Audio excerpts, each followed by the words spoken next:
நம்ம இன்னைக்கு பார்க்க போகிறது section 43BH of income tax act.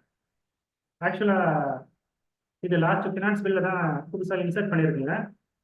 இதோட மெயின் இன்டென்ஷன் என்னன்னா, disallowance of delayed payment to MSC, அதாவது மைக்ரோ ஸ்மால் என்டர்பிரைசஸ்க்கான பேமெண்ட்டை வித்தின் ஸ்பெசிஃபைக் பீரியட்குள்ளே கொடுக்கலன்னா அதை டிஸ்அலவ் பண்ணணும் அப்படிங்கிற ரீசனுக்காக தான் இதை புதுசாக இன்சர்ட் பண்ணியிருக்காங்க. நம்ம 43BH பார்க்கறதுக்கு முன்னாடி செக்ஷன் 43B என்னங்கிறத ஒரு கிளான்ஸ் பார்த்துடலாம். ஓகேங்களா? Section 43B deduction allowed on payment basis, இதுதான் 43B சொல்லுது. அதாவது அதுவும் சேம் தான் பட் வித்தின் ஸ்பெசிஃபைக் பீரியட் டைம்குள்ள நம்ம ஒரு பேமெண்ட்டை கொடுக்கலன்னா அதை டிசல்வ் பண்ணணும். அதாவது நம்ம நெட் இன்கம்ல அதை ஆட் பண்ணி டாக்ஸ் அடிஷனலாக கட்ட வேண்டியது இருக்கும். ஸோ இதை சொல்றது செக்ஷன் 43B. 43Bல கிளாஸ் ஏல இருந்து G வரைக்கும் ஆல்ரெடி இருக்கு, அப்பப்போ அமெண்ட்மெண்ட்டும் வந்துட்டு இருக்கு. ஸோ இந்த A to G என்னங்கிறத நம்ம இப்போ ஜஸ்ட் ஒரு கிளான்ஸ் மட்டும் பார்க்க போறோம். கிளாஸ் ஏ என்னன்னா, எனி டாக்ஸ், டியூட்டி, செஸ், ஃபீ அண்டர் எனி லா, அதாவது கவர்மெண்ட்டுக்கு பே பண்ணக்கூடிய டாக்ஸ், டியூட்டி, செஸ், ராயல்ட்டி இந்த மாதிரி எதுவாக இருந்தாலும் அதை குறிப்பிட்ட டைம்குள்ள கட்டலைன்னா அதை டிசல்வ் பண்ணணும் அப்படிங்கிறது தான் இந்த கிளாஸ். நெக்ஸ்ட் கிளாஸ் வந்து any sum payable to PF superannuation fund, gratuity fund, அதாவது எம்ப்ளாயி வெல்ஃபேருக்காக உள்ள ஃபண்டை வித்தின் டியூ டேட்குள்ள நம்ம பே பண்ணலைன்னா அதுவும் டிஸ்அலவுடு. சி வந்து any sum payable to employee as a bonus or commission, எம்ப்ளாயிஸ்க்குள்ள போனஸோ கமிஷனோ அதை வந்து வித்தின் டியூ டேட்குள்ள கொடுக்கலன்னா அதுவும் டிஸ்அலவுடு. டி, DA, E இது மூணுமே இன்ட்ரெஸ்ட் ஆன் லோன். ஓகேங்களா? Interest on loan from public financial institution, NBFC நான் பேங்கிங் ஃபினான்சியல், அதே மாதிரி ஷெட்யூல் பேங்க், கோஆபரேட்டிவ் பேங்க், இதெல்லாமே இந்த மூணு கிளாஸ்ல வந்துடும். 43BF என்னன்னா payment of leave encashment. So leave encashment every year நம்ம ப்ரொவிஷன் வைக்கிறோம், ஆனால் அதை வந்து டியூ டேட்குள்ள பே பண்ணனா அதுவும் டிசல்வ். G என்ன சொல்றதுன்னா, payment to Indian railway for use of railway assets, railway asset ஏதாவது நம்ம யூஸ் பண்ணி அதையும் டியூ டேட்குள்ள பே பண்ணவில்லை அப்படின்னா அதையும் டிசல்வ் பண்ணணும் அப்படிங்கிறதா section 43B. Disallow okay within பீரியடுங்கிறது என்ன சொல்றாங்கன்னா, செக்ஷன் 43B பொறுத்த வரைக்கும் within the period of filing original return filing due டேட்குள்ள நம்ம பே பண்ணிட்டா அதை நம்ம அலோவ் பண்ணிக்கலாம். ரிட்டர்ன் ஃபைலிங் டியூ டேட்குள்ள பே பண்ணவில்லை என்றால் மட்டும் அதை வந்து டிசல்வ் பண்ணணும் அப்படிங்கிறது section 43B. Mic on offer என்ன சிஸ்டம் டைப் பண்ணிட்டு இருக்காங்க. Okay, so section 43B A to Gக்கு அப்புறம், Gக்கு அப்புறமா டெக்ஸ்ட்னு ஒரு கிளாஸ் வந்து இன்சர்ட் பண்ணியிருக்காங்க. இப்போ அதுதான் எல்லாருக்கும் பெரிய இஷ்யூவா இருக்கு. ஆக்சுவலா அது பெரிய கேஸ் இப்போ இருக்கிற சிச்சுவேஷன்ல. Section 43B of income tax act with effect from first day of April 2024. இதோட எஃபெக்டிவ் டேட் என்ன, first day of April 2024, but applicable for the financial year 2023-24. ஓகேங்களா? இந்த கிளாஸ் டெக்ஸ்ட் ஜஸ்ட் இந்த ஒரே ஒரு பேராகிராஃப் மட்டும்தான் இன்சர்ட் பண்ணியிருக்காங்க. மற்றபடி இன்கம் டேக்ஸ்ல வேற எதுவும் இது வரைக்கும் எந்த கிளாரிபிகேஷனோ அது சம்மந்தப்பட்ட எதுவுமே சொல்லலை. இந்த ஒரே ஒரு பேராகிராஃப் என்ன சொல்லுது அப்படிங்கிறத மட்டும் நம்ம இன்கம் டேக்ஸ்ல இருந்து பார்க்க முடியும். இது எல்லாமே micro small medium enterprises development ஆக்ட்ல உள்ள ப்ரொவிஷன்ஸ் மட்டும்தான் இப்போதைக்கு அவைலபிளா இருக்கு. ஸோ ஃபர்ஸ்ட் நம்ம இந்த கிளாஸ் வந்து என்ன சொல்லுது அப்படிங்கிறத நம்ம ஃபர்ஸ்ட் பார்க்க போறோம். ஓகேங்களா? இந்த கிளாஸ் என்ன சொல்லுதுன்னா, any sum payable by the assessee to micro small enterprises, ஏதாவது அமௌண்ட் அவுட்ஸ்டாண்டிங் இருக்குது, அது மைக்ரோ ஸ்மால் என்டர்பிரைசஸ்க்கு தர வேண்டிய அமௌண்ட்டா இருக்குது, அதுவும் beyond the time limit specified in section 15, time லிமிட்டுக்கு அப்புறமும் பே பண்ணாம இருக்கு அப்படிங்கிற பட்சத்தில் அது வந்து அலௌடு ஒன்லி எப்போது பே பண்றோமோ அப்பதான் அலௌடு அப்படிங்கிறது மட்டும்தான் இந்த செக்ஷன் சொல்லுது. இந்த செக்ஷன்ல இந்த கிளாஸ் வந்து சொல்லுது. வேற எந்த டீட்டெயிலும் இது வரைக்கும் இன்கம் டேக்ஸ் ஆக்ட்ல, அதாவது ஃபினான்ஸ் ஆக்ட்ல இது வந்திருக்கு, அது சம்பந்தமான எந்த கிளாரிபிகேஷனும் இது வரைக்கும் இஷ்யூ பண்ணல. ஓகேங்களா? ஸோ இது சொல்றது இந்த ஒரு பேராகிராஃப், அதாவது ஒரு சென்டென்ஸ் தான் சொல்ல போனோம், பேராகிராஃப் கூட கிடையாது. பேராகிராஃப்னா மல்டிபிள் சென்டென்ஸ் இருக்கணும். இது ஜஸ்ட் ஒரு சிங்கிள் சென்டென்ஸ், ஒரு கிளாஸ் மட்டும்தான் இன்சர்ட் பண்ணிருக்காங்க. இதுல இருந்து ஒரு 6 பாயிண்ட்ஸ் வந்து நான் எடுத்து அதுக்கான விரிவாக்கம் மட்டும் கொடுத்துருக்கேன். ஓகேங்களா? First one, any sum payable by the assessee அப்படிங்கிறதுக்கு என்ன மீனிங்னா, for the supply of goods or service from MSC, அதாவது மைக்ரோ ஸ்மால் என்டர்பிரைசஸ்ல இருந்து ஏதாவது குட்ஸோ ஆர் சர்வீஸோ அவைல் பண்ணி அதுக்கான அமௌண்ட் அவுட்ஸ்டாண்டிங்கா இருக்கணும், அதாவது பேயபிளா இருக்கணும். ஸோ அந்த அமௌண்ட்டை தான் இந்த கிளாஸ் வந்து மென்ஷன் பண்ணுது. அதுவும் which is debited to P&L, profit and loss அக்கௌண்ட்ல என்ன டெபிட் பண்ணணுமோ அதுதான் இங்க மேட்டர். இன்கர்ட் இந்த ப்ரீவியஸ் இயர், அது ப்ரீவியஸ் இயர்ல இன்கர்ட் ஆயிருக்கணும். ப்ரீவியஸ் இயர் மீன்ஸ் அந்த ஃபினான்சியல் இயர்ல நடந்திருக்கணும் அந்த செலவு. ஸோ அப்பதான் அது அவுட்ஸ்டாண்டிங் அப்படிங்கிறது கான்செப்ட்ல வரும். ஓகேங்களா? ஸோ இதை பத்தி இன்னும் டீட்டெயிலாக பின்னாடி பார்ப்போம். இப்போதைக்கு நான் அந்த செக்ஷன்ல என்ன சொல்றதோ அதை மட்டும் ஜஸ்ட் அந்த ஒரு சென்டென்ஸ் அந்த ஒரு 2-3 வார்த்தைக்கான விரிவாக்கம் மட்டும் நான் இப்போதைக்கு சொல்றேன். ஓகேங்களா? First any sum payable by the assessee பார்த்தாச்சு. To micro small enterprises.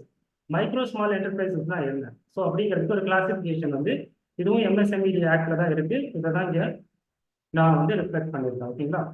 Micro என்டர்பிரைசஸ்னா investment in plant and machinery up to 1 crore, turnover up to 5 crore. இந்த ரெண்டுல ஏதாவது ஒன்று எக்ஸீட் ஆனாலும் அது ஆட்டோமேட்டிக்கா ஸ்மால் என்டர்பிரைசஸா கன்சிடர் பண்ணப்படும். ஓகேங்களா? அதே மாதிரி ஸ்மால் என்டர்பிரைசஸ்னா investment in plant and machinery up to 10 crore, turnover up to 50 crore. இதுல இந்த அமௌண்ட் குறைஞ்சாலும் இல்லை அதிகமானாலும் எய்தர் எனி ஒன் டிஃபர் ஆனாலும், அதாவது குறைஞ்சாலும் அதிகமானாலும் அது அடுத்த கிளாஸுக்கு ஆட்டோமேட்டிக்கா மாறிடும். ஓகேங்களா? நெக்ஸ்ட் இதுதான் இருக்கிறது ரொம்ப குரூஷியலான point. Beyond the time limit specified in section 15 of MSME act. So இந்த டைம் லிமிட் தான் நமக்கு உள்ள பெரிய இஷ்யூ. இதுல வந்து ஜஸ்ட் கொடுத்துருக்கிறது அக்ரிமெண்ட் இருந்தா 45 days, வித்தவுட் அக்ரிமெண்ட்னா 15 days. ஸோ இந்த 15 or 45 daysக்குள்ள நம்ம பேமெண்ட் பண்ணவில்லை என்றால் அது டிஸ்அலோவ் அப்படிங்கிறது தான் இந்த கிளாஸ்ல சொல்லியிருக்கு. ஓகேங்களா? இதுல வந்து அக்ரிமெண்ட் ஈவன் 60 days 180 days நீங்க போட்டிருந்தாலும் கூட அலௌட் வந்து மேக்ஸிமம் 45 days மட்டும்தான். ஓகேங்களா? நெக்ஸ்ட் பாயிண்ட் வந்து according to the method of accounting employed. So நம்ம எந்த மெத்தட் ஆஃப் அக்கௌண்டிங் எம்ப்ளாய் பண்ணியிருந்தாலும் இந்த செக்ஷன் 43BH வந்து அப்ளிகபிள் ஆகும். ஜென்ரலா ரெண்டே அக்கௌண்டிங் சிஸ்டம் தான் இருக்கு. ஒன்னு கேஷ் சிஸ்டம், இன்னொன்று மெர்கன்டைல் சிஸ்டம். கேஷ் சிஸ்டம் வந்து இது one of the oldest method. இப்போ பெருசா யாரும் ஃபாலோ பண்றதில்ல. பேமெண்ட் பேசிஸ், அதாவது எப்போ பேமெண்ட் ஆகுதோ அப்பதான் இதை செலவா எக்ஸ்பென்சஸா புக் பண்ணுவாங்க. இதுதான் கேஷ் சிஸ்டம்ஸ். ஈவன் ரெசிப்டும் அதே தான். எப்போ பணம் வருதோ அப்பதான் அதை சேல்ஸா புக் பண்ணுவாங்க, P&L கிரெடிட் பண்ணுவாங்க. மேக்ஸிமம் வந்து ப்ரொஃபஷனல்ஸ்லாம் இந்த சிஸ்டம் தான் யூஸ் பண்ணிட்டு இருந்தாங்க. ஆனா இப்பவும் யூஸ் பண்றாங்க. பட் ஆனால் கேஷ் சிஸ்டம்ஸ் டைரக்டா யூஸ் பண்றது இல்லை. அவங்க ஹைபிரிட் சிஸ்டம் வந்து ஃபாலோ பண்றாங்க. நம்மளே இப்படிதான் பண்றோம். என்னன்னா நமக்கு எப்போ பேமெண்ட் வருதோ அப்பதான் பில் பண்ணுவோம். ஆனா எக்ஸ்பென்சஸ் மட்டும் அக்ரூவல் பேசிஸ்ல அக்கௌண்ட் பண்ணுவோம். இதுதான் ஹைபிரிட் சிஸ்டம். ஆக்சுவலா இது லீகலா எங்கேயும் சொல்லல, பட் நிறைய பேர் ஃபாலோ பண்ற சிஸ்டம் அது. ஓகேங்களா? Next mercantile system. இதுதான் வந்து எல்லாருமே ஃபாலோ பண்ணக்கூடிய மெர்கன்டைல் சிஸ்டம். எப்போ நீங்க சேல் பில் பண்றீங்களோ அப்பயே அக்கௌண்ட் பண்றீங்க, எப்போ பர்ச்சேஸ் பண்றீங்களோ அப்பயே அக்கௌண்ட் பண்றீங்க. அதோட கிரெடிட்டார்ஸ் டேட்டாஸை நம்ம பேயபிள் ரிசீவபிளா நம்ம பேலன்ஸ் ஷீட்டுக்கு கொண்டு போயிடும். இதுதான் அக்ரூவல் பேசிஸ். எப்போ அந்த எக்ஸ்பென்சஸ் அக்ரூவ் ஆகுதோ அப்பவே அதை நம்ம புக்ல புக் பண்றதா மெர்கன்டைல் சிஸ்டம். ஸோ இந்த எந்த சிஸ்டம் நீங்க ஃபாலோ பண்றீங்கிறத பொறுத்து 43BH மாறாது. அதுதான் இதுக்கான அர்த்தம். Next, irrespective of the previous year in which liability was incurred. Liability எந்த வருஷம் incurred ஆகுதுங்கிறது 43BHக்கு மேட்டர் கிடையாது. அதாவது நீங்க புக்ல எப்போ டெபிட் பண்றீங்க, அக்ரூவல் பேசிஸ்ல டெபிட் பண்றீங்க அப்படிங்கிறது இங்க மேட்டர் கிடையாது. எப்போ ஆக்சுவல் பேமெண்ட் ஆகுதோ அப்போதான் அது டிடக்டபிள் அப்படிங்கிறது தான் இந்த பாயிண்ட்டுக்கான meaning. Last point, only in computing income referred in section 28. Section 28ல ரெஃபர் பண்ணக்கூடிய இன்கம்க்கு மட்டும்தான் இந்த 43BH அப்ளிகபிள் ஆகும். செக்ஷன் 28ல என்ன சொல்லியிருக்காங்கன்னா, only business R profession, profit and gain from business R profession இருந்தால் மட்டும்தான் இந்த 43BH அப்ளிகபிள் ஆகும். இப்போ நான் ஒரு காம்ப்ளெக்ஸ் கட்டுறேங்க, எனக்கு அதுல வந்து இன்கம் ஃப்ரம் ஹவுஸ் ப்ராப்பர்ட்டி தான், அதாவது ரெண்ட் இன்கம் தான் வரும். அப்படிங்கிறப்போ நான் அதுக்கு சப்ளை பண்ற MSCக்கு நான் ஏதாவது அவுட்ஸ்டாண்டிங் வச்சிருந்தாலும் அதை நான் டிஸ்அலோவ் பண்ண தேவையில்லை. அது என்னோட ப்ராஃபிட் அண்ட் கெயின் ஆர் பிசினஸா இல்லாத வரைக்கும். ஓகேங்களா? ஸோ இன்கம் டேக்ஸ் ஆக்ட்ல அந்த இன்சர்ட் பண்ண ஒரே ஒரு கிளாஸுக்கு இவ்வளவுதான் நம்ம புரிஞ்சுக்கக்கூடிய அர்த்தம். இது ITRல எப்படி ரிப்போர்ட் பண்றது அப்படிங்கிறத பார்த்தீங்கன்னா, இப்போ ஒரு 3 days பேக் வந்து வாய்ஸ் ரைஸ் பண்ணுங்க. Okay okay. So 3 days back தான் இப்போ வந்து ITR 6 வந்து ஃபார்ம் வந்து கவர்மெண்ட் வந்து இஷ்யூ பண்ணியிருக்காங்க. ஸோ அதில் பார்க்குறப்போ கிளியராக சொல்லியிருக்காங்க. அதர் இன்ஃபர்மேஷனில் சீரியல் நம்பர் 10 அண்ட் 11ல் சீரியல் நம்பர் 11ல் வந்து ஸோ சீரியல் நம்பர் 11 கிளியராக கொடுத்துருக்குங்க. Amount debited to profit and loss account of the previous year but disallowable under section 43B. So 43Bல உள்ள A to H வரைக்கும் பிரேக்கப் கொடுத்துட்டாங்க. ஸோ நமக்கு டிசலவ் பண்ண வேண்டிய அமௌண்ட் ஹெச்சில் ஃபில் பண்ணோம்னா இங்கே ஃபில் பண்ணி நம்ம அதை டிசலவ் பண்ணி நம்ம வந்து டேக்ஸ் கட்ட வேண்டியது வரும். இன்கம்ல அது ஆட் ஆகும். ஓகேங்களா? அதே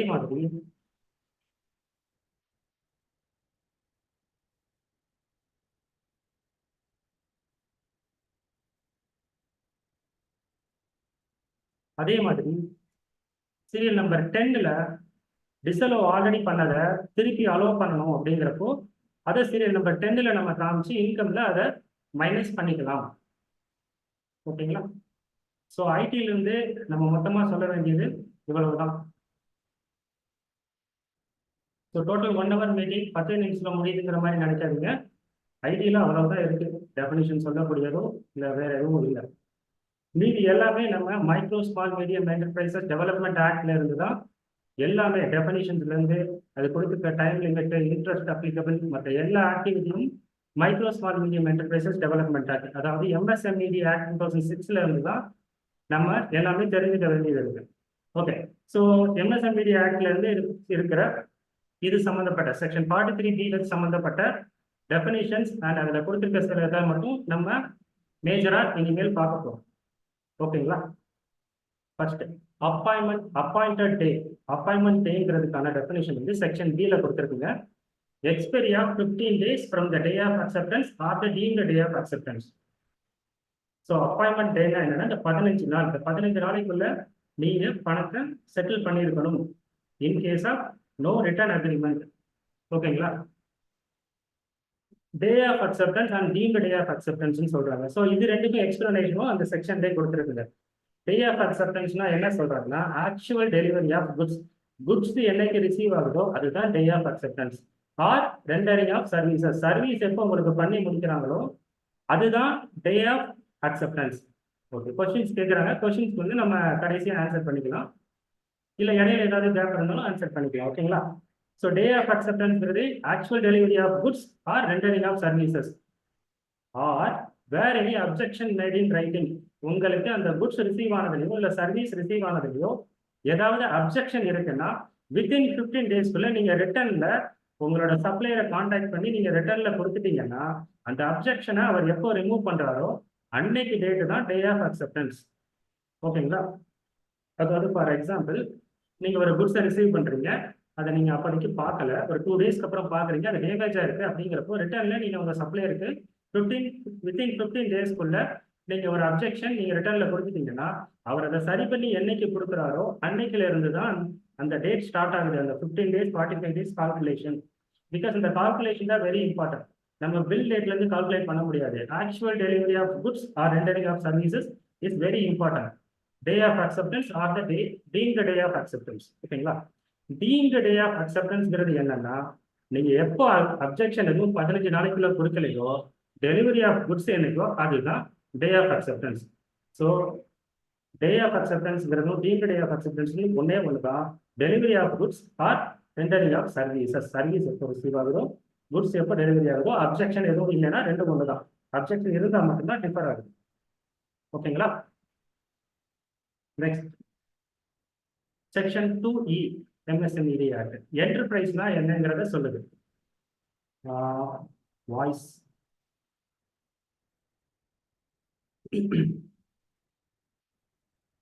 என்டர்பிரைஸ்னா என்னன்னு சொல்லுதுன்னா industrial undertaking or a business concern engaged in the manufacture or production of goods. Manufacture பண்ணாலோ இல்லை ஒரு குட்ஸை ப்ரொடக்ஷன் பண்ணாலோ மட்டும்தான் உங்களுக்கு வந்து இது என்டர்பிரைசஸ்ல கவர் ஆகும் அப்படிங்கிறது தான் இந்த செக்ஷன் சொல்லுது. Plus providing or rendering of any services, இது ரெண்டு தான். ஸோ மேனுஃபேக்சர் பண்ணாலோ சர்வீஸ் பண்ணாலோ அவர் வந்து என்டர்பிரைசஸ் கவர் ஆகாது. அப்படின்னா ட்ரேடர்ஸ் வந்து இந்த 43BHல கவர் ஆக மாட்டாங்க. ஸோ இந்த செக்ஷன் படி இதுதான். ஸோ இதை தான் நான் கீழே கொடுத்துருக்கேன். Traders except specified in section 2N of MSME act. So இந்த செக்ஷன் படி பார்த்தா ட்ரேடர்ஸே கவர் ஆக மாட்டாங்க. பட் ஆனால் செக்ஷன் 2Nல ஒரு மாறுதலான ஒரு கருத்து சொல்லியிருக்காங்க. அது வந்து எக்ஸாக்டான மீனிங் வந்து தெரியல. பட் நான் என்ன புரிஞ்சுக்கிட்டேனோ அதை நான் இப்போ ஷேர் பண்ணுறேன். இப்போ நெக்ஸ்ட் வந்து நம்ம செக்ஷன் 2N தான் பார்க்க போகிறோம். ஜென்ரல் கான்செப்ட்ல ட்ரேடர்ஸ்க்கு இந்த 43BH அப்ளிகபிள் ஆகாது.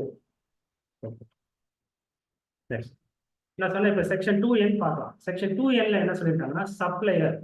சப்ளையர்ங்கிறதுக்கு டெஃபினிஷன் கொடுத்துருக்குங்க. சப்ளையர் யாருன்னா micro or small enterprises. Micro or small enterprises மட்டும்தான் இவங்க சப்ளையர்ங்கிற மீனிங் சொல்லியிருக்காங்க MSME ஆக்ட்ல. அவங்களும் which has filed a memorandum, அதாவது உத்தியம் ரெஜிஸ்ட்ரேஷன் ஃபைல் பண்ணியிருக்கணும். பண்ணியிருந்தால்தான் சப்ளையர் அப்படிங்கிறது தான் இந்த டெஃபினிஷன்ல சொல்லியிருக்காங்க. அண்ட் இன்க்ளூட்ஸ் ஒரு 3 பேரை இன்க்ளூட் பண்றாங்க. யார் யாருன்னா NSIC national small industries corporation and SIDCO small industries development corporation. இவங்க 2 பேர் இல்லாம புதுசா ஒரு இதுதான் இந்த பாயிண்ட் 3 2N3 தான் கொஞ்சம் கன்ஃபியூஷனா இருக்கு. என்ன மீன் பண்றாங்கிறது எனக்கு எக்ஸாக்டா தெரியல. பட் ஆனா நான் புரிஞ்சுக்கிட்ட வரைக்கும் உங்களுக்கு எக்ஸ்பிளைன் பண்றேன். ஓகேங்களா? இதுல கிளாஸ் 3ல என்ன சொல்லியிருக்காங்கன்னா any company cooperative society trust or a body engaged in selling goods produced by MSC or rendering services இப்படிங்கிறத சொல்லியிருக்காங்க. ட்ரேடர்ஸ்னாலே செல்லிங் இன் குட்ஸ் தானே. ஸோ இங்கே என்கேஜ் இன் செல்லிங் குட்ஸ்ன்னு கொடுத்துருக்காங்க. ஆனால் ட்ரேடர்ஸ் வந்து கவர் ஆக மாட்டாங்கிறது நம்ம முன்னாடி இதில் பார்த்தோம். ஸோ இதுதான் இருக்கிற ஒரு கிளாரிஃபிகேஷன் தேவைப்படக்கூடிய ஒரு கிளாஸ். ஓகேங்களா? இந்த செக்ஷன் 2N கிளாஸ் 3ல வந்து இதுதான் சொல்லியிருக்குங்க. இது வந்து நான் என்ன புரிஞ்சுக்கிட்டேங்கிறத நான் உங்களுக்கு ஷேர் பண்றேன். ஓகேங்களா? இது என்னோட ஒப்பீனியன் தான். இதுல வந்து என்ன சொல்லியிருக்காங்கன்னா ஒரு கம்பெனியோ ஒரு கோஆபரேட்டிவ் சொசைட்டியோ ஒரு ட்ரஸ்டோ ஆரோ பாடி ஏதோ ஒன்று ஒரு பாடி கார்பரேட்டோ ஸோ அப்படி இருக்கிற ஒன்று engage in selling goods produced by micro small enterprises. ஒரு மைக்ரோ ஸ்மால் என்டர்பிரைசஸ் ப்ரொடியூஸ் பண்ணக்கூடிய குட்ஸை செல் பண்றதுக்காகவே ஒன்று ஃபார்ம் பண்ணப்பட்டால், இல்ல அவங்க பண்ணக்கூடிய சர்வீசஸை டெவலப் பண்றதுக்காகவே ஒரு கம்பெனியோ கோஆபரேட்டிவ் சொசைட்டியோ ஃபார்ம் பண்ணப்பட்டால் அதுவும் சப்ளையர்ங்கிற கான்செப்ட்ல வரும். அப்படிங்கிறது தான் இதோட அர்த்தம் என்று நான் புரிஞ்சுக்கிட்டேன். கண்டிப்பா இதுக்கெல்லாம் வந்து கவர்மெண்ட் வந்து கிளாரிபிகேஷன் வேணும். ஏன்னா இது வந்து 2006ல வந்த செக்ஷன். அதுக்கப்புறம் எந்த அமெண்ட்மெண்ட்டும் இதுல இல்லை. இப்போ நமக்கு திடீர்னு ஒரு கிளாஸை மட்டும் இன்சர்ட் பண்ணிட்டு அதுக்கு இது அப்ளிகபிள் ஆகுமான்னு கேட்டா அப்ளிகபிள் ஆகும் தான். இருந்தாலும் சில விஷயங்கள்ல நிறைய டவுட்ஸ் இருக்கு. இன்னும் நமக்கு வந்து கிளாரிஃபை ஆகக்கூடிய நிறைய கொஸ்டின்ஸ் அண்ட் ஆன்சர்ஸ் இருக்கு. நான் பின்னாடியும் கொடுத்துருக்கேன், அதையும் பார்க்கலாம். இதுல அந்த நமக்கு கிளாரிஃபிகேஷன் தேவைப்படக்கூடிய பாயிண்ட்ல இதுவும் ஒண்ணுன்னு நான் நினைக்கிறேன். ஓகேங்களா? சரி, ஓகே. இது வந்து ட்ரேடர்ஸ் வந்து அப்ளிகபிள் அப்படிங்கிறது இருந்தாலுமே இந்த செக்ஷன் படி என்ன தெரியுதுன்னா company cooperative society trust or body corporate இது மட்டும் தான் இந்த செக்ஷன்ல சொல்லியிருக்காங்க. ஓகேங்களா? அப்படி பார்த்தாலும் இண்டிவிஜுவல் ப்ரொப்ரைட்டர் பார்ட்னர்ஷிப் ஃபார்ம் எல்லாம் இதுல கவர் ஆகாது. ஸோ அந்த ஆங்கிள் பார்த்தாலுமே ட்ரேடர்ஸ் அவங்களோட ஸ்டேட்டஸ் வந்து ப்ரொப்ரைட்டர்ஷிப்போ பார்ட்னர்ஷிப்போ இருந்தால் இதில் கவர் ஆகாது. இது வந்து என்னோட பர்சனல் ஒப்பீனியன். இதுக்கெல்லாம் கிளாரிஃபிகேஷன் கண்டிப்பாக வேணும் சார். நிறைய கொஸ்டின்ஸ் அண்ட் ஆன்சர்ஸ் இருக்கு. நெக்ஸ்ட் அடுத்து நம்ம ஃபர்ஸ்டே பார்த்தோம் மைக்ரோ என்டர்பிரைசஸ் ஸ்மால் என்டர்பிரைசஸ்க்கு எப்படி கிளாசிஃபை பண்றாங்க. டர்ன் ஓவரும் இன்வெஸ்ட்மெண்ட் பிளான்ட் அண்ட் மிஷினரியும் வச்சு தான் பண்றாங்க. ஸோ அது ரெண்டும் எப்படி கால்குலேட் பண்றது நம்ம நெக்ஸ்ட் அடுத்து நம்ம ஃபர்ஸ்டே பார்த்தோம் மைக்ரோ என்டர்பிரைசஸ் ஸ்மால் என்டர்பிரைசஸ்க்கு எப்படி கிளாசிஃபை பண்றாங்க. டர்ன் ஓவரும் இன்வெஸ்ட்மெண்ட் பிளான்ட் அண்ட் மிஷினரியும் வச்சு தான் பண்றாங்க. ஸோ அது ரெண்டும் எப்படி கால்குலேட் பண்றது. நம்ம ஜென்ரலா சொல்லுவோம் டர்ன் ஓவர்னா என்ன சேல்ஸ் தான். ஸோ அப்படிதான் நம்ம நினைச்சிட்டு இருக்கோம். பட் ஆனால் எம்எஸ்எம்இயை பொறுத்த வரைக்கும் MSME ஆக்டை பொறுத்த வரைக்கும் export of goods or services டர்ன் ஓவர்ல கால்குலேட் பண்ணக்கூடாது. இப்படிதான் அதுல நோட்டிபிகேஷன்ல கொடுத்துருக்காங்க. ஈவன் செக்ஷன்லயும் இதே தான் இருக்கு.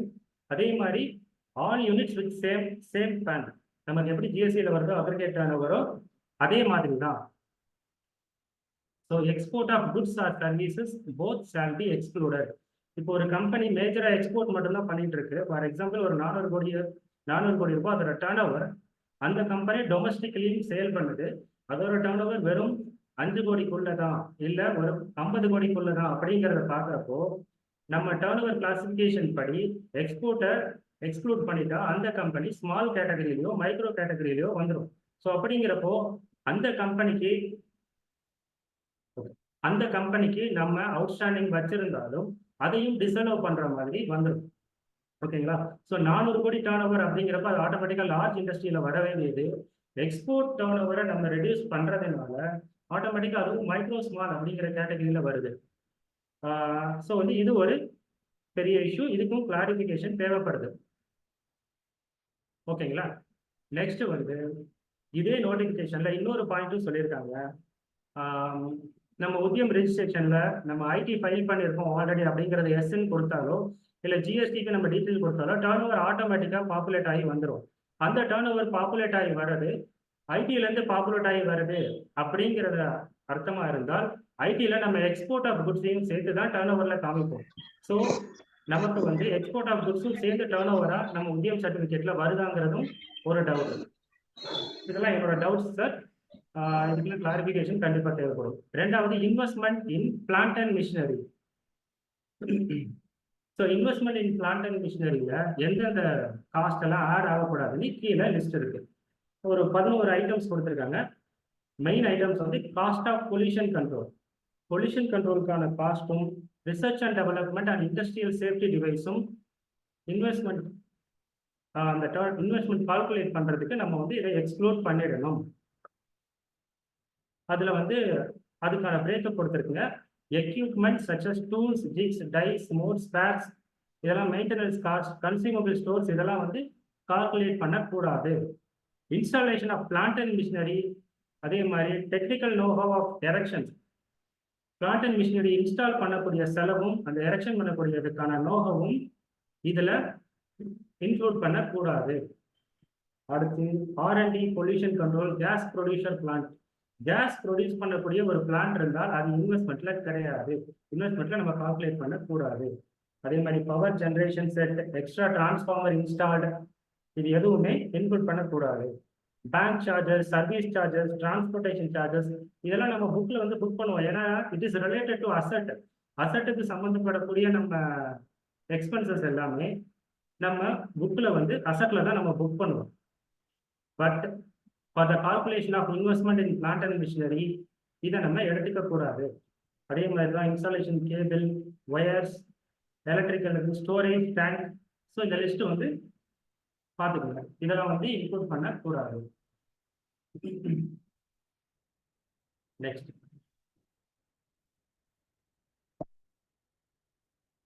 updation of information and transition period in classification. இதுவும் அதே நோட்டிபிகேஷன்ல தான் கொடுத்துருக்குங்க. இது ஆக்சுவலா வந்து எப்போ இஷ்யூ பண்ண நோட்டிபிகேஷன்லாம் நம்ம உத்தியோக் ஆதார்லாம் உத்தியம் ரெஜிஸ்ட்ரேஷனா கன்வெர்ட் பண்ணாங்கல்ல, மைக்ரேட் பண்ண சொல்லி இப்பவும் மைக்ரேட் ஆப்ஷன் இருக்கு. அப்படி மைக்ரேட் பண்றப்ப கொடுத்த நோட்டிபிகேஷன் இதுல உள்ள நம்ம பேசிக் டீடைல் வந்து இப்போ நான் சொல்றேன். ஓகேங்களா? An enterprise having a Udyam registration number shall update its information as may be required. எப்பெல்லாம் தேவைப்படுதோ அப்பெல்லாம் உத்தியம் ரெஜிஸ்ட்ரேஷன் டீடைல்ஸை நம்ம அப்டேட் பண்ணணும். On self declaration basis. எப்பெல்லாம் தேவைப்படுதுங்கிறதுக்கு என்ன மீனிங்னா, நம்மளோட இன்வெஸ்ட்மெண்ட் அதிகமாகிறப்போ, டர்ன் ஓவர் அதிகமாகிறப்போ, இல்லை டர்ன் ஓவர் குறைகிறப்போ நம்ம எந்த கேட்டகரியில வரோங்கிறது கவர்மெண்ட்டுக்கு ரிப்போர்ட் பண்ணணும் அப்படிங்கிறது தான் இந்த ஃபர்ஸ்ட் சென்டென்ஸ் வந்து சொல்லுவேன். Next, failure to update. நம்ம அப்டேட் பண்ண ஃபெயில் ஆனால் liable for suspension of its status. So ப்ராப்பரா அப்டேட் பண்ணலைன்னா the classification of enterprise அதாவது அதோட ஸ்டேட்டஸ் வந்து சஸ்பெண்ட் ஆகும் அப்படிங்கிறத சொல்றாங்க. தேர்ட் பாயிண்ட் வந்து based on the information furnished or gathered from government sources. நம்ம ஐடி ஃபைல் பண்றதும் அண்ட் ஜிஎஸ்டி ஃபைல் பண்றதையும் வச்சு அந்த கிளாசிபிகேஷன் ஆட்டோமேட்டிக்கா அப்டேட் ஆகும் அப்படிங்கிறதும் சொல்லியிருக்காங்க. இப்போ இதே டவுட் தான் நம்ம முன்னாடி சொன்னோம்ல, அந்த எக்ஸ்போர்ட் ஆஃப் குட்ஸ் வந்து நம்ம ஐடியில காமிச்சிருப்போம். அந்த கிளாசிபிகேஷன் படி இது அப்டேட் ஆகுமா? ஆச்சுதுன்னா கண்டிப்பா வந்து அந்த கிளாசிபிகேஷனே தப்பு தான். ஓகேங்களா? நெக்ஸ்ட் வந்து கிராஜுவேஷன் ஆர் ரிவர்ஸ் கிராஜுவேஷன். கிராஜுவேஷன்னா என்ன, ரிவர்ஸ் கிராஜுவேஷன்னா என்ன?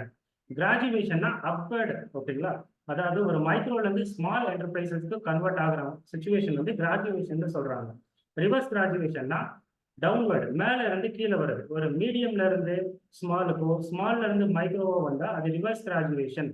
இப்படி ஒரு கன்வர்ஷன் ஆகுது அப்படின்னா, அதாவது பேஸ்ட் ஆன் த ஐடியில இருந்து ஜிஎஸ்டில இருந்து நம்ம அவங்க ரிப்போர்ட் படி கவர்மெண்ட்டுக்கு வந்து தெரியுது நம்ம வந்து இதுல இருந்து அடுத்த கேட்டகரிக்கு போகிறோம், இல்ல கீழே உள்ள கேட்டகரிக்கு போறோம் அப்படிங்கிறது கவர்மெண்ட்டுக்கு தெரிஞ்சதுன்னா நமக்கு ஒரு கம்யூனிகேஷன் கொடுப்பாங்க.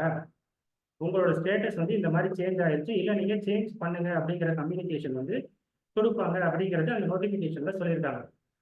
அதே மாதிரி அந்த டிரான்சிஷன் பீரியடுக்கும் அவங்க சொல்லியிருக்காங்க. என்ன சொல்லியிருக்காங்கன்னா, அப்வர்டு சேஞ்ச், நீங்க மைக்ரோல இருந்து மீடியமாவோ, மைக்ரோல இருந்து ஸ்மாலாவோ, ஸ்மால்ல இருந்து மீடியமாவோ, மைக்ரோல இருந்து மீடியமாவோ, ஏதோ ஒண்ணு ஒரு அப்வர்டு சேஞ்ச் இருக்குதுன்னா அந்த ரீகிளாசிபிகேஷன் எப்போ நடக்கும்னா expiry of 1 year from the close of the year of registration.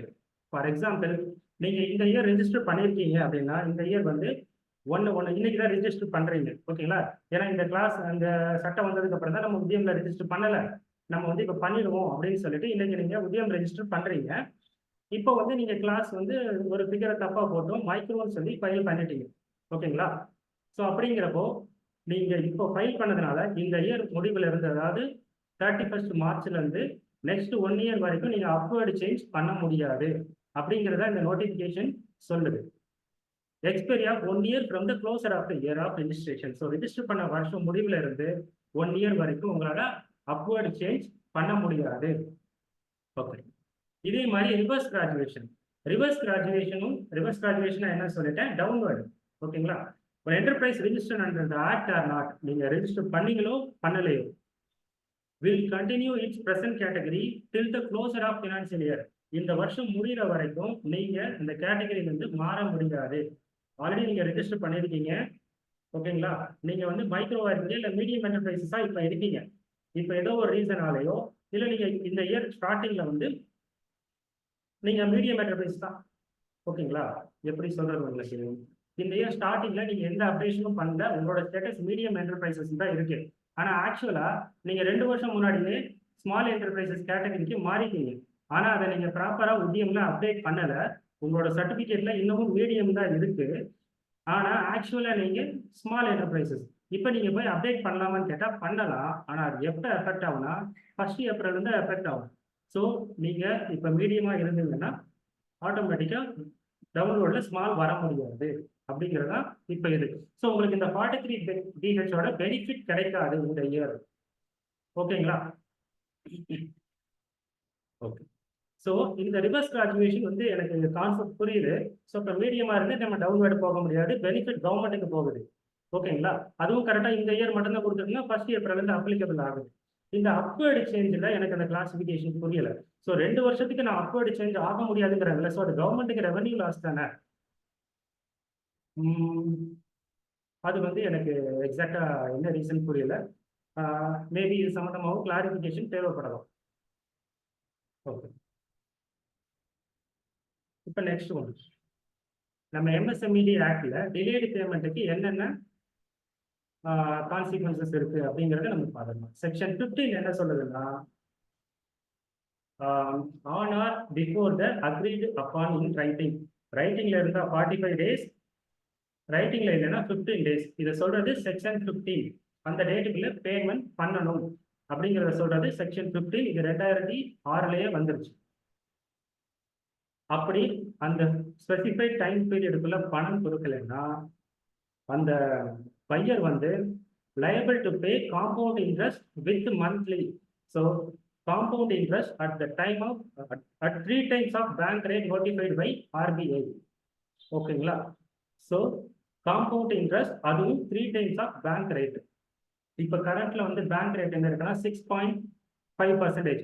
So அதோட 3 times கால்குலேட் பண்ணா அரௌண்ட் 20% வரும். ஸோ 20% இன்ட்ரெஸ்ட் அவர் கொடுக்க வேண்டியது இருக்கும். அதுவும் குமுலேட்டிவ் பேசிஸ்ல இந்த மந்த் இன்ட்ரெஸ்ட் அவரோட அவுட்ஸ்டாண்டிங்ல ஆட் ஆச்சுன்னா அந்த இன்ட்ரெஸ்ட்டுக்கும் சேர்த்து அந்த 20% இன்ட்ரெஸ்ட் அவர் கால்குலேட் பண்ணி கொடுக்க வேண்டியது இருக்கும். இது செக்ஷன் 16 சொல்லுது. செக்ஷன் 17 என்ன சொல்லுதுன்னா, the buyer shall be liable to pay the amount with the interest. Seller கேட்கலைனாலும் உங்க சப்ளையர் கேட்கவில்லை என்றாலும் buyer solely responsible to pay the amount. இதுதான் செக்ஷன் 17 சொல்லுது. செக்ஷன் 23 என்ன சொல்லுதுன்னா, இன்ட்ரெஸ்ட் பேயபிள் ஆர் பெய்ட், அந்த செக்ஷன் 16ல சொன்ன இன்ட்ரெஸ்ட் பேயபிளா இருந்தாலும் பெய்டா இருந்தாலும் shall not be allowed as deduction. So நீங்க அதை டிடக்ஷனா அலோவ் பண்ண முடியாது. அதை உங்க இன்கம்ல இருந்து டிஸ்அலோவ் பண்ணி, அதாவது இன்கம்ல ஆட் பண்ணி நீங்க அதை டாக்ஸ் கட்ட வேண்டியது இருக்கும். ஓகேங்களா? நெக்ஸ்ட் செக்ஷன் 24 என்ன சொல்லுதுன்னா, செக்ஷன் 15ல இருந்து 23 வரைக்கும் எல்லாமே shall have effect notwithstanding anything inconsistent therewith contained in any other law for the time being in force. So எந்த லால என்ன சொல்லியிருந்தாலும் அதை விட இந்த செக்ஷன்ல செக்ஷன் 15ல இருந்து 23 வரைக்கும் சொல்லியிருக்கிறது கண்டிப்பா அப்ளிகபிள் ஆகும். மற்ற லால சொல்லியிருந்தாலும் சொல்லலைனாலும் இந்த 15 to 23 வரைக்கும் உள்ள சட்டம் தான் அப்ளிகபிள் ஆகும் அப்படிங்கிறத நம்ம 2006லயே சொல்லிட்டாங்க. ஸோ இது எல்லாமே 2006ல இருந்தே அப்ளிகபிள் இருக்கு நமக்கு. ஓகேங்களா? ஸோ நம்ம இன்கம் டேக்ஸ்ல தான் லேட்டா இம்ப்ளிமெண்ட் பண்ணியிருக்காங்க. இதுக்கு முன்னாடி 2-3 டைம் இம்ப்ளிமெண்ட் பண்ண ட்ரை பண்ணியிருக்காங்க. இதுவும் ஒரு ட்ரை தான் என்ன கேட்டா. ரெண்டாவது, இப்படி சடனா ஒரே நாள்ல எல்லாருக்கும் அப்ளிகபிள் அப்படிங்கிறத சொல்லியிருக்க வேண்டாம். ஒரு ஏதாவது ஒரு ஸ்லாப் கொடுத்துருக்கலாம். ஃபார் எக்ஸாம்பிள், மீடியம் என்டர்பிரைஸ் கேட்டகரியில இருக்கிறவங்களுக்கு மட்டும்தான் இந்த 43 PH அப்ளிகபிள் அப்படின்னு கொடுத்துருக்கலாம். இல்லைன்னா ஒரு டர்ன் ஓவர் பேஸ் கொடுத்துருக்கலாம். ஏன்னா எல்லா இதோட ட்ரபிள்ஸ் எல்லாருக்குமே நம்ம அக்கௌண்டன்ட், ரெண்டாவது கிளைண்ட்ஸ், இவங்களை தான் அதிகமாக பாதிக்குது. இதையுமே நம்ம இதை பே பண்ணுறோன்னே வச்சுக்கிட்டாலுமே இந்த இஷ்யூ வந்து ஃபர்ஸ்ட் இயர் ஒர்க்கிங் கேபிட்டலில் மட்டும்தான் அஃபெக்ட் பண்ணும். அதில் பாசிட்டிவ் என்னன்னு சொல்கிறேன். ஸோ ஃபர்ஸ்ட் இயர், இந்த இயரோட ஒர்க்கிங் கேபிட்டலில் மட்டும்தான் அஃபெக்ட் பண்ணும். சார் சொன்ன மாதிரி 1 கோடி ரூபாய் நம்ம வந்து டிசலவ் பண்ணாலும் இந்த 32 லட்சம் இந்த வருஷம் எப்படியாவது கஷ்டப்பட்டு கட்டிட்டால் அந்த 32 லட்சம் அடுத்தடுத்த வருஷத்துல நம்ம அட்ஜஸ்ட் பண்ணிட்டு போக போகிறோம்.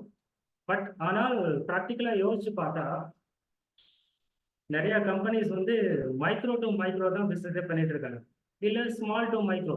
ஸோ அந்த கேட்டகரியில் இருக்கிறவங்களுக்கு ஒரு 32 லட்ச ரூபாயோ இல்லை ஒரு 10 லட்ச ரூபாயோ ரெடி பண்ணி கட்டி அதை அடுத்த வருஷம் பண்றது எந்த அளவுக்கு பாசிபிள்ங்கிறது தெரியல. நிறைய பேர் பிஸ்னஸே வேணான்னு போற அளவுக்கு கூட வாய்ப்பு இருக்கு. ஆனால் கவர்மெண்ட் வந்து இதை இம்ப்ளிமெண்ட் பண்ணது கரெக்டான டைம் பீரியட்ல பேமெண்ட் போகணுங்கிறதா. ஒரு சைடு பார்த்தால் ஒரு சைடு வந்து பாதிக்கப்படதான் செய்யுது.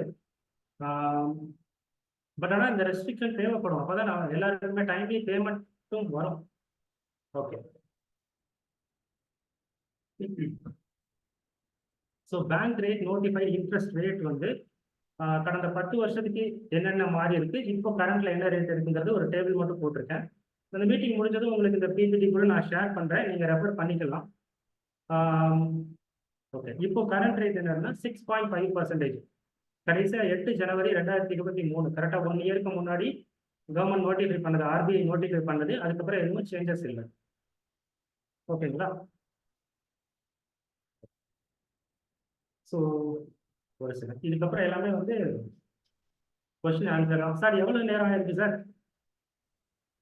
பண்ணுங்க, நான் சொல்றேன். நீங்க கேள்வி டவுட் இருக்கான்னு பாருங்க, அதை முடிச்சுக்குங்க. ஏன்னா இப்போ வந்து 40 நிமிஷம் ஆயிருக்கு. நீங்க முடிச்சதுக்கப்புறம் கேள்வி பதில் ஆரம்பிக்கலாம் சார். டவுட்னா கேட்கலான்ட்டு. முடிச்சிட்டீங்களா? இல்ல சார், என்ன இருக்கு சார்? முடிச்சுங்க, முடிச்சுங்க. இல்ல நான் சீக்கிரம் போறேன்னு கேட்டேன், வேற ஒண்ணும் இல்ல. ஓகே, இல்ல பரவாயில்ல. 40 நிமிஷம் பொறுமையா தான் போறீங்க. மக்கள் எப்படி புரிஞ்சுட்டு இருக்காங்க? இப்ப நானே சில சந்தேகம்லாம் கேட்க வேண்டியிருக்கு உங்ககிட்ட. சரிங்க சார், எனக்கு தெரிஞ்சதை நான் கண்டிப்பா ஷேர் பண்றேன். ஏன்னா வந்து எல்லாமே வந்து கிளியரா சரியா தான் சொல்லிட்டு வரீங்க. நாங்க எந்த அளவுக்கு புரிஞ்சுக்கிறோம்னு எங்களுக்கு நாங்க கேள்வி கேட்டதுன்னு உங்களுக்கு தெரியும். Okay sir, thank you sir, no problem. நான் இப்போ ஜென்ரலா சில கொஸ்டின்ஸும் இருக்கும், மேபி அதை நீங்க கேட்க வேண்டிய கொஸ்டினா கூட இருக்கலாம். அந்த கொஸ்டினும் நான் போட்டு ஆன்சரும் போட்டுருக்கேன். இது இல்லாமல் வேற ஏதாவது கொஸ்டின் இருந்தால் நம்ம வந்து அந்த கொஸ்டின் ஆன்சர் செஷன்ல பார்த்துடலாம். மேஜர் கொஸ்டின் நான் இதையே கவர் பண்ணிட்டேன் எனக்கு தெரிஞ்ச வரைக்கும்.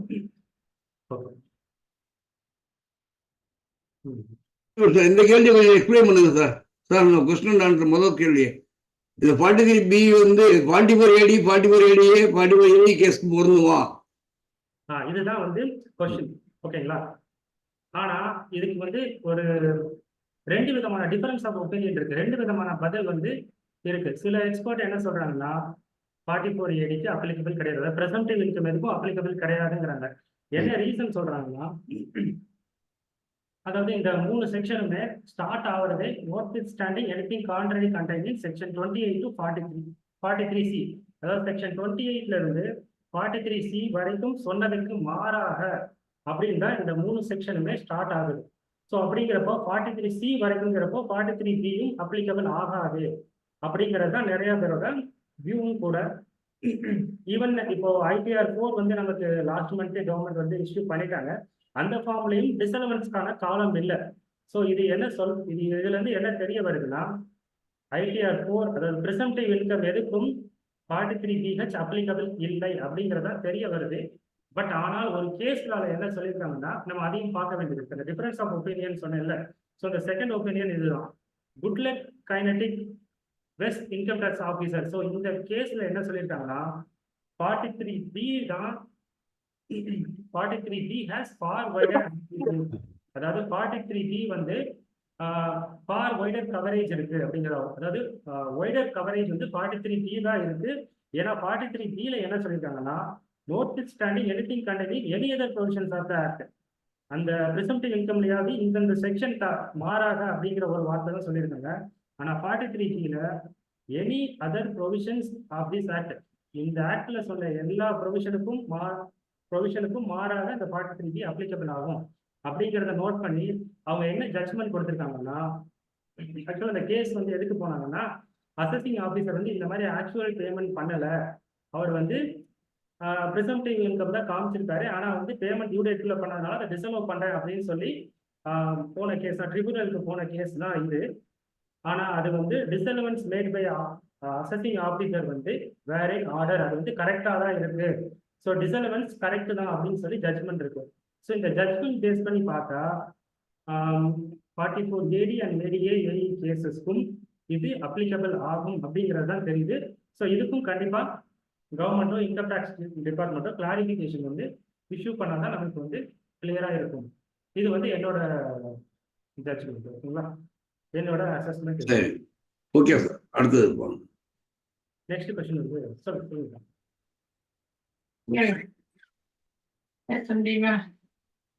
Sir, whether applicable to opening balance session 31/3/2023 இருக்கிற ஓப்பனிங் பேலன்ஸ் இப்போ வரைக்கும் அவுட்ஸ்டாண்டிங்காக இருக்கு சார். நாங்கள் வந்து அவங்களுக்கு பணம் கொடுக்க போகிறதுல ஏதோ இஷ்யூ இருக்கு, இல்லை பணம் 2 வருஷம் கழிச்சு தான் கொடுப்போம், நாங்கள் அக்ரிமெண்ட் போட்டுட்டோம், எங்களுக்கு எந்த இஷ்யூவும் கிடையாது. பட் இப்போ நான் அதை டிசலவ் பண்ணி டேக்ஸ் கட்டணுமா அப்படிங்கிறத கேள்வி. ஆன்சர் வந்து நோ. ஏன்னா இந்த ப்ரொவிஷன் 43BH வந்து எப்போ அப்ளிகபிள்னா 1/4/2023 இருந்து தான். ஸோ அதுக்கு முன்னாடி பேலன்ஸ் அவுட்ஸ்டாண்டிங் இருந்தா இந்த செக்ஷன்ல கவர் ஆகாது, டிசலவும் ஆகாது. ஓகே, அடுத்த கொஸ்டின் என்னன்னா, whether outstanding in respect of capital asset cover ஆகுதா. நான் ஒரு பில்டிங் கட்டினேன், இல்லை ஒரு மிஷினரி வாங்கினேன், ஒரு கம்பெனி ஒரு கம்ப்யூட்டர் வாங்கினேன். ஸோ இதெல்லாம் கேபிட்டல் அசெட்டாக நம்ம புக்கில் அக்கௌண்ட் பண்ணியிருக்கோம். அந்த எக்ஸ்பென்சஸ் இன்னமும் அவுட்ஸ்டாண்டிங்காக இருக்கு. அப்படிங்கிறப்போ அந்த எக்ஸ்பென்சஸ் டிசலவ் ஆகுமா? கிடையாது. எக்ஸ்பென்சஸ் புக்டு இந்த P&L, அதாவது எக்ஸ்பென்சஸை புக் பண்ணாதான் அதை டிசலவ் ஆகும். எக்ஸ்பென்சஸ் நீங்கள் அவைல் பண்ணீங்கன்னா தான் டிசலவ் ஆகும். கேபிட்டல் அசெட் நீங்கள் அவைல் பண்ணவே இல்லைங்க, ஸோ அது டிசலவ் ஆகாது.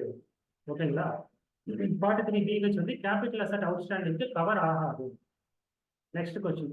சரிங்க, கேபிட்டல் அசெட் அவுட்ஸ்டாண்டிங் கவர் ஆகாது. என்னன்னா கேபிட்டல் அசெட்டை புக்ல எக்ஸ்பென்சஸை புக் பண்ணலை, ஆனால் டெப்ரிசியேஷன் புக் பண்ணுறேங்க, அப்போ அது டிசலவ் ஆகுமா அப்படின்னு கேட்டால், ஒரு சிலர் வந்து புக்கில் எக்ஸ்பென்சஸாக புக் பண்ணுறதுனால டிசலவ் ஆகுங்கிறாங்க. ஆனால் இதுக்கு டிசலவ் பண்ணக்கூடியதுக்கான தனியாக காலம் இருக்கான்னு கேட்டால் தெரியல. ஸோ இதையும் வந்து இன்னும் அந்த ஃபார்ம்ஸும் வரல. அதனால இதையும் கவர்மெண்ட்டோ இன்கம் டேக்ஸ் டிபார்ட்மெண்ட்டோ கிளாரிஃபை பண்ணணும். ஓகேங்களா, நெக்ஸ்ட். சரிங்க, 43B என்ன சொல்லுதுன்னா, BH என்ன சொல்லுதுன்னா, பேமெண்ட் பேசிஸ்ல நான் டிடக்ஷன் வந்து அலோவ் பண்ணுவேங்கிறத சொல்லுது. சரி, நான் ஒரு கஸ்டமருக்கு, ஒரு MSCக்கு, மைக்ரோ ஸ்மால் என்டர்பிரைசஸ்க்கு 1 கோடி ரூபாய் அட்வான்ஸ் பேமெண்ட் பண்ணியிருக்கேன். எனக்கு வந்து அவர் அடுத்த வருஷம் தான் மெட்டீரியல் சப்ளை பண்ணுவார். ஸோ இந்த 1 கோடி ரூபாய் அட்வான்ஸ் பேமெண்ட்டை நான் டிடக்ஷன்ல அலோவ் பண்ண முடியுமா? இது ஒரு கொஸ்டின். இதுக்கு வந்து ஒரு கேஸ்ல ஒன்று இருக்கு. Glaxo SmithKline consumer health care private limited vs assistant commissioner of income tax. அதுல என்ன சொல்லியிருக்காங்கன்னா, actual payment of duty within meaning of section 43B. So actual payment படி டிடக்ஷன் வந்து அவைல் பண்ணலாம் அப்படின்னு இந்த கேஸ்ல ஜட்ஜ்மெண்ட் கொடுத்துருக்காங்க. சரி, ஓகே, இப்படியே வச்சுக்கிட்டாலும் நம்ம அந்த அட்வான்ஸ் பேமெண்ட்டை புக்கில் நம்ம எக்ஸ்பென்சஸ்ல அக்கௌண்ட் பண்ண மாட்டோம். அப்போ எப்படி கிளைம் பண்றது? சரி, ஓகே, புக்கில் எக்ஸ்பென்சஸ் அக்கௌண்ட் பண்ணலை. சரி, ஐடிஆர் ஃபார்ம்லேயாவது ஏதாவது அட்வான்ஸ் பேமெண்ட்டுக்கு எக்ஸ்பென்சஸ் அலோவ் பண்ணுற மாதிரி ஏதாவது காலம் இருக்கா? ஸோ பார்த்த வரைக்கும் எதுவும் ஸ்பெசிஃபிக்காக அதுக்குன்னு ஒரு காலம் இல்லை. ஏன்னா ஐடிஆர் 6 வந்துருச்சு, அதை பேஸ் பண்ணி தான் சொல்கிறேன். ஸோ அதுலேயே எந்த காலமும் இல்லை. ஸோ அப்போ இதை வந்து அட்வான்ஸ் பேமெண்ட் வந்து அலோவ் பண்ணும், அதாவது எக்ஸ்பென்சஸை அலோவ் பண்ண முடியுமா முடியாதா? இதுவும் ஆன்சர் வந்து கிளியரா இல்லை. Government need to clarify. சரிங்க, அடுத்த கொஸ்டின். சப்ளையர் உத்தியம்ல ரெஜிஸ்டர் பண்ணல, அவர் ஸ்மாலா மைக்ரோவான்னு எனக்கு தெரியாது. அப்படிங்கிறப்போ இந்த act 43BH payment and outstanding பேமெண்ட்டுக்கு எல்லாமே அப்ளிகபிள் ஆகுமா அப்படிங்கிறது ஒரு சின்ன இடைமறி கேள்வி சார். இப்ப நமக்கு வந்து ஒருத்தர் சப்ளை பண்ணியிருக்காரு, அவரு ரெடியூஸ் பண்ணியிருக்காரா இல்லையான்னு நமக்கு தெரியாத பட்சத்துல, இப்ப நீங்க சொல்லிட்டீங்க சப்ளையர் நாட் ரெஜிஸ்டர்ங்கிறீங்க, ஒரு நமக்கு எப்படி தெரிஞ்சுக்கிறது பண்ணிருக்காரா இல்லையா? அப்ப அவர்கிட்ட கேட்டு வாங்கணுமா? உதவி செய்ய நம்ம சப்ளையர்ட்ட கேட்டு வாங்கி நம்ம மாஸ்டர் கிரியேட் பண்ணி வச்சுக்கணும். முடிஞ்சா கிரெடிட்டார்ஸ்ல ரெண்டா பிரிச்சு வச்சுக்கணும். Very good, very good. Small creditors இல்ல மீடியம் கிரெடிட்டார்ஸ் பிரிச்சு வச்சுக்கணும். அப்படி இல்ல இனிமேல் வந்து நம்ம சப்ளையோட இன்வாய்ஸ்லயே உங்களோட கிளாசிபிகேஷன் வீடியோவா மைக்ரோவா என்னங்கிறத நீங்க இன்வாய்ஸ்லயே ஆட் பண்ணி கொடுத்தாதான் நாங்க பண்ண முடியும்னு சொல்லிட்டு எல்லாரும் நம்ம சப்ளைட்ட கேட்டா பண்ணி கொடுத்துருவாங்க. ஏன்னா அவங்க நம்ம பண்ணி கொடுக்குறோம், பண்ணி கொடுப்பேன்னு சொன்னா ஆட் பண்ணி கொடுக்க போறாங்க, அவ்வளவுதான். அதனால நம்ம மாஸ்டர் ரெடி பண்ணணும். ஃபர்ஸ்ட் யார் யாரு மைக்ரோ, யார் யாரு மீடியம், யார் யாரு ஸ்மால், யார் உத்தியங்களை ரெஜிஸ்டர் பண்ணிருக்கா, ரெஜிஸ்டர் பண்ணல, ரெஜிஸ்டர் பண்ணாதவங்க கவர் ஆவாங்களா அப்படிங்கறத கேட்டா, ரெஜிஸ்டர் பண்ணல அப்படிங்கிற ஒரே காரணத்துக்காக கவர் ஆக மாட்டாங்க அப்படின்னு நம்ம சொல்ல முடியாது. ஸோ ரெஜிஸ்டர் பண்ணலைனாலும் 43BHல கவர் ஆவாங்க அப்படிங்கிறது தான் என்னோட பர்சனல் ஒப்பீனியன். இருந்தாலும் அந்த கவர்மெண்ட் வந்து need to clarify. Next one. So மெயினாக வந்து இந்த அவ்வளோதான் முடிய போகுது என்னோட செஷன். மெயினாக வந்து இது எதுக்கு கொண்டு வந்தாங்க, இந்த கிளாஸ் வந்து எதுக்கு கொண்டு வந்தாங்கன்னா, promoting timely payment MSc, micro small enterprises. இப்போ ரீசெண்டாக கவர்மெண்ட் வந்து லாஸ்ட் 5 to 10 இயர்ஸில் நிறைய லோன் கொடுத்துட்டாங்க. எம்எஸ்எம்இ லோன், முத்ரா லோன், அந்த மாதிரி லோன் நிறைய லோன் வந்து கொடுத்துட்டாங்க. ஏன்னா வந்து என்டர்பிரனர் டெவலப் பண்ணணும்னு. பட் ஆனால் என்பிஏ அதிகமாகிடுச்சு, யாரும் ரீபேமெண்ட் பண்ணுறதில்ல. என்னன்னு ஒரு அனலைஸ் பண்ணுறப்போ இந்த மாதிரி வந்து யாரும் கஸ்டமர் வந்து பையர் வந்து எங்களுக்கு வந்து டியூ டேட்ல ரீபே பண்ணல, அதனால எங்களால லோன் கட்ட முடியல அப்படின்னு சில பேர் சொல்றதுனால மேபி அப்படி ஒரு சர்வே எடுத்து தான் இந்த ஆக்டை வந்து உடனே இம்ப்ளிமெண்ட் பண்ணியிருப்பாங்க. ஃபினான்ஸ் ஆக்ட்ல இதை வந்து இன்சர்ட் பண்ணியிருப்பாங்க அப்படிங்கிறது என்னோட ஒப்பீனியன்.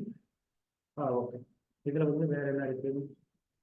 நல்ல கருத்து சொல்லியிருக்கீங்க, இதை எக்ஸ்பிளைன் பண்ணிருங்க. அதாவது ஆக்சுவலா வந்து இந்த அமெண்ட்மெண்ட் வந்திருக்கிறது வந்து இந்த பினான்சியல் இயர் 23, 24 போயிட்டு இருக்குல்ல, அது கவர் ஆகாதுன்னு சொல்றீங்க. ஏன்னா 24, 25க்கு அப்ப அது கவர் ஆகுதுன்னு சொல்றீங்க அப்படிங்களா? இல்ல சார், அசஸ்மெண்ட் இயர் 24, 25 கவர் ஆகும். 23, 24க்கே கவர் ஆயிடுது இந்த நடப்பு வருஷத்துக்கு. அசஸ்மெண்ட் இயர்ங்கிறதுனால ஆமா, ஃபினான்சியல் இயர் பாத்தீங்கன்னா 23, 24 தான். அப்ப இப்பவே நம்ம வந்து கையில கொடுக்க வேண்டியது இருந்தா கொடுத்து முடிச்சு மார்ச்சுக்குள்ள கொடுத்து முடிச்சிடணும், எந்த பெண்ணையும் வச்சுக்க முடியாது. ஆமா சார், வேற எதுவும் ஆப்ஷன் இப்போதைக்கு இல்ல. ஏதாவது ரிலாக்ஸ் பண்ணாதான் உண்டு, பண்ணுவாங்களான்னு தெரியல. சரிங்க சார். வேற என்ன சொல்லிருக்கோம்னா, செக்ஷன் 43B வந்து ரிட்டர்ன் ஃபைல் பண்ற டேட் வரைக்கும் நம்ம வந்து அலோவ் பண்ணிக்கலாம். ரிட்டர்ன் ஃபைல் பண்ற டேட்டுக்குள்ள பே பண்ணிட்டா அலோவ் பண்ணிக்கலாம். ஆனா இந்த 43BH வந்து அந்த ப்ரொவிஷன் அப்ளிகபிள் ஆகாது. 43BH பொறுத்த வரைக்கும் அந்த இயர் 31st 3க்குள்ள பே பண்ணியிருக்கணும். 15 days ஆர் 45 days. அதுவும் பண்ணலைன்னா அந்த இயர் 31st மார்ச்க்குள்ள பண்ணியிருக்கணும். 31st மார்ச்க்குள்ள பே பண்ணியிருந்தாலும் 3 times இன்ட்ரெஸ்ட் பே பண்ணியிருக்கணும். எவ்ரி மந்த் குமுலேட்டிவா பே பண்ணியிருக்கணும். அதே மாதிரி other provisions relating to MSME சம்பந்தப்பட்ட அதர் ப்ரொவிஷன்ஸ் என்ன இருக்குன்னா, income tax act mandates disallow of interest. நம்ம முன்னாடியே சொன்னோம். ஸோ இன்ட்ரெஸ்ட் எக்ஸ்பென்சஸ், அதாவது பியாண்ட் டியூ டேட்க்கு அப்புறம் நம்ம எம்எஸ்சி பே பணம் கொடுத்து அதுக்கான இன்ட்ரெஸ்ட் அப்ரூவ் ஆகியிருந்தால் அதை டிசலவ் தான் பண்ணணும். இன்கம்ல அலோவ், எக்ஸ்பென்சஸ்ல அலோவ் பண்ண மாட்டாங்க. அதே மாதிரி கம்பெனிஸ் ஆக்ட்லயும் ஆஃப் பண்ணுங்க சார். நான் எல்லாரும் மைக்கையும் ஆஃப் பண்ணிட்டேன், இவங்க பண்ணிக்கணும் சார். நீங்க சார் கணேசமூர்த்தி சார், உங்க மைக் ஆன் பண்ணிக்கிறேன் சார். சார் ஆன் பண்ணிட்டேன் சார், ஆன் பண்ணிட்டேன். ஆமா, ஏன்னா நம்மளாம் எப்பவுமே இன்டர் பண்ணிட்டு தான் இருப்பாங்க அவங்க. Okay sir. ஸோ அதே மாதிரி கம்பெனிஸ் ஆக்டும் ஒரு டிஸ்க்ளோசர் மேண்டேட் பண்ணது. எவ்ரி இயர் வந்து ஃபினான்ஷியல் ஸ்டேட்மெண்ட்ல எம்எஸ்எம்இக்கான, அதாவது எம்எஸ்சிக்கான மைக்ரோ ஸ்மால் என்டர்பிரைஸ்க்கான அவுட்ஸ்டாண்டிங் என்ன, அவங்களுக்கு பே பண்ண இன்ட்ரெஸ்ட் டியூ என்ன அப்படிங்கிறதையும் ஃபினான்ஷியல் ஸ்டேட்மெண்ட்ல டிஸ்க்ளோஸ் பண்ண சொல்லுது. அதே மாதிரி ஜிஎஸ்டி ப்ரொவிஷனும் 180 நாளைக்குள்ள, அது மைக்ரோ ஸ்மாலாகவும் இருக்கலாம், இல்லை மீடியம் இருக்கலாம், லார்ஜாகவும் இருக்கலாம், 180 நாளைக்குள்ள பேமெண்ட் பண்ணலன்னா இன்ட்ரெஸ்டோட அந்த ஐடிசியை ரிவர்ஸ் பண்ணு அப்படிங்கிறது சொல்லுது. இது எல்லாமே ரீசன் என்னன்னா டைம்லி பேமெண்ட்டுக்கான ப்ரொமோஷன் தான். ஓகேங்களா? ஓகே. ஸோ இதோட வந்து நான் எடுத்த ரெஃபரன்ஸ் இவ்வளவு தான். இது எல்லாமே வந்து எதை பேஸ் பண்ணி நான் சொல்றேங்கிறது ரெஃபரன்ஸ் நோட் கொடுத்துருக்கேன். இந்த ஃபைலை நான் உங்களுக்கு ஷேர் பண்றேன். இதுல ஏதாவது உங்களுக்கு டவுட்ஸ் இருந்தாலோ இல்லை ஏதாவது தவறுகள் இருந்தாலோ நீங்க வந்து தாராளமா சொல்லலாம். நம்ம வந்து அதை கரெக்ட் பண்ணிக்கலாம். பிகாஸ் வந்து இந்த செக்ஷன் பொறுத்த வரைக்கும் இன்னும் கிளியரா எந்த கிளாரிபிகேஷனும் வரல அப்படிங்கிறதுனாலையும் எல்லா டீட்டெயிலும் எம்எஸ்எம்இ ஆக்ட் 2006 இருந்து தான் வருது. அந்த ஆக்ட் பாத்தீங்கன்னா இது வரைக்கும் எந்த அமெண்ட்மெண்ட்டுமே வரல. 1-2 நோட்டிபிகேஷன் மட்டும் வந்து சில சேஞ்சஸ் தான் பண்ணிருக்காங்களே தவிர, ஃபார் எக்ஸாம்பிள் உத்தியோக ஆதார்ன்றத உத்தியம் ரெஜிஸ்ட்ரேஷன் மாற்றிருக்காங்க. அந்த மைக்ரோ ஸ்மால் மீடியம் என்டர்பிரைசஸ்க்கு சில சேஞ்சஸ் பண்ணியிருக்காங்களே தவிர வேற எந்த அமெண்ட்மெண்ட்டுமே 2006 இருந்து இப்போ வரைக்கும் வரவே இல்லை. ஸோ அப்படி ஒரு ஆக்ட்ல இருந்து நம்ம டீட்டெயில் எடுத்து இப்போ 2023 அப்ளிகபிள் பண்ண முடியுமான்னு கேட்டா இதையும் கவர்மெண்ட் தான் கிளாரிஃபை பண்ண வேண்டும். ஏன்னா கிட்டத்தட்ட 18 வருஷம் ஆயிடும். 18 வருஷமா எந்த சேஞ்சஸும் வராதா எனக்கு தெரிஞ்சு இந்த ஒரு ஆக்ட் தான் நினைக்கிறேன். ஓகே, சரிங்க சார். நான் என்னோட செஷன் இவ்வளவுதான். ரொம்ப தேங்க்யூ. தேங்க்ஸ் டு ரொம்ப நன்றி சார், பொறுமையா இருந்தீங்க. வாழ்க்கை